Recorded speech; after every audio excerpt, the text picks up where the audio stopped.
এই যে একটা আমরা দ্বন্দ্বে চলে আসি যে বাঙালিত্বের মধ্যে হিন্দু পরিচয়ের যে স্বাভাবিক অবস্থান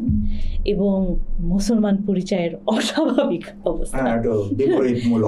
একটা ওইভাবে দেখা যে কেন একটা ধর্মের সাংস্কৃতিক চর্চা, কারণ ধর্ম তো এক ধরনের সংস্কৃতি, যে একটা ধর্মের সাংস্কৃতিক চর্চা কেন এই ধারণার সাথে সম্পৃক্ত হতে পারে কিন্তু আরেকজনেরটা পারে না। কেন আমরা যে রবীন্দ্রসঙ্গীত পুজোয় গাই সেটা সমস্যাজনক না, কিন্তু একইভাবে আমরা অন্য কোনো হামদোনাথ নিয়ে এখানে হাজির হতে পারছি না, বা খুতবা নিয়ে হাজির হতে পারছি না। সেগুলো আনা মানেই যে এখানে এক ধরনের অপসংস্কৃতি, ধর্মনিরপেক্ষতার বিরোধ বটে, কিন্তু অপসংস্কৃতি এক্স্যাক্টলি